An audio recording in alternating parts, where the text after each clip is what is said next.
A welding fuel gas contains carbon and hydrogen only. Burning a sample of it in oxygen gives 3.38 gram of carbon dioxide, 0.690 gram of water, and no other products. A volume of 10.0 liters measured at STP of this welding gas is found to weigh 11.6 gram. Calculate empirical formula, molar mass and molecular formula. तो empirical formula निकालने के लिए सबसे पहले आपको मास percent of the elements मालूम होना चाहिए। तो मास परसेंट तो यहाँ पे क्वेश्चन में दिया नहीं गया है, तो इसलिए हम मास परसेंट निकालने के लिए ये सारे ऑपरेशंस करेंगे। सो पहले मैंने क्या किया है देखिए, हमें मास परसेंट तो नहीं दिया गया है, लेकिन हमें निकालने के लिए कुछ हिंट्स दिए गए हैं। हमें कार्बन डाइऑक्साइड और वाटर का अमाउंट्स मतलब मासेस दिया गया है, और ये भी दिया गया है कि हमारा जो कंपाउंड है उसमें सिर्फ और सिर्फ कार्बन और हाइड्रोजन ही प्रेजेंट है।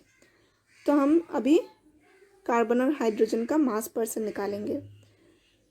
तो 44 ग्राम ऑफ कार्बन डाइऑक्साइड में हमें पता है कि 12 ग्राम ऑफ कार्बन प्रेजेंट होते हैं।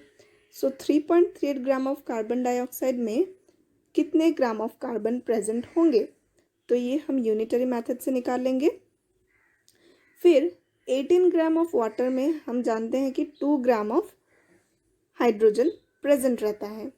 तो 0.690 ग्राम में हाइड्रोजन कितना प्रेजेंट है वो भी हम यूनिटरी मेथड से निकाल लेंगे।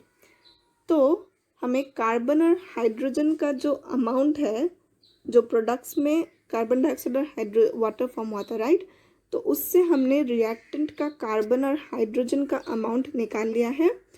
तो हमें मालूम चल जाएगा कि कंपाउंड जो है उसमें कार्बन और हाइड्रोजन का मास कितना है। सो टोटल मैंने कर दिया, तो टोटल हमें मिलता है, इसका मैंने टोटल नहीं लिखा है यहाँ पे, 0.9985 ग्राम। ठीक है, तो मुझे टोटल मिल गया कंपाउंड का। अब मैं मास परसेंट ऑफ कार्बन और हाइड्रोजन निकाल सकती हूँ। तो मास परसेंट ऑफ कार्बन ये 0.9218 डिवाइडेड बाय टोटल मास। तो 0.9218 क्या है, कार्बन कितना प्रेजेंट था कंपाउंड में वो है, और 0.9985 कंपाउंड का टोटल मास।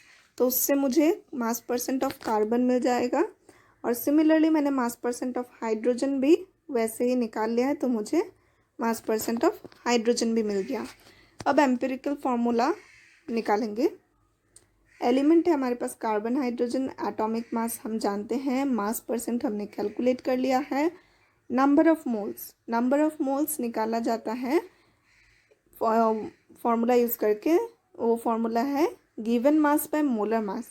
तो गिवन मास है ये, और मोलर मास मतलब कि एटॉमिक मास, क्योंकि ये एटॉम ही है, तो उससे हमें नंबर ऑफ मोल्स मिला 7.69।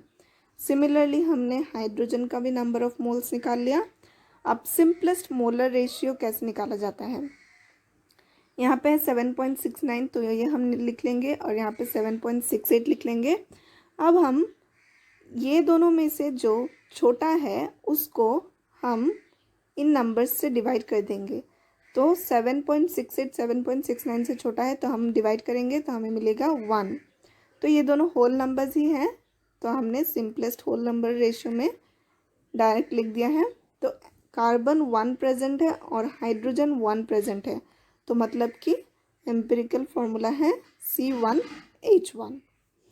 अब एम्पिरिकल फार्मूला से हम मोलिकुलर फार्मूला भी निकाल सकते हैं, और मोलर मास भी हम क्वेश्चंस के डाटा से निकाल सकते हैं। तो हमें क्वेश्चन में दिया गया था कि जो 10 litre of the gas at STP weighs 11.6 ग्राम। So 22.4 litre of the gas कितना वे करेगा, 26 ग्राम। 22.4 लीटर्स क्यों लिया है मैंने, क्योंकि ये आपका 1 मोल का वैल्यू होता है इन लीटर्स। तो 22.4 लीटर्स एसटीपी में वे करेगा 26 ग्राम, यानी कि मोलर मास है हमारा 26 ग्राम्स पर मोल। तो एम्पिरिकल फार्मूला मास हमने निकाल लिया। एम्पिरिकल फार्मूला मास निकालने का तरीका जो होता है वो मोलर मास के सेम ही है। कार्बन 12 होता है प्लस हाइड्रोजन का एटॉमिक मास 1 होता है, तो इन दोनों को ऐड करके हमें एम्पिरिकल फार्मूला मास 13 मिलेगा। तो मॉलिक्यूलर फार्मूला निकालने के लिए हमें एन फैक्टर निकालना पड़ेगा। तो एन फैक्टर का फार्मूला होता है molar mass by empirical formula mass.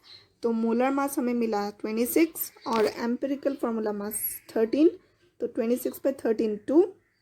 So molecular formula is equal to n into the empirical formula. So 2 into empirical formula CH, so C2H2, which is the molecular formula. अब हम दूसरा question देखते हैं।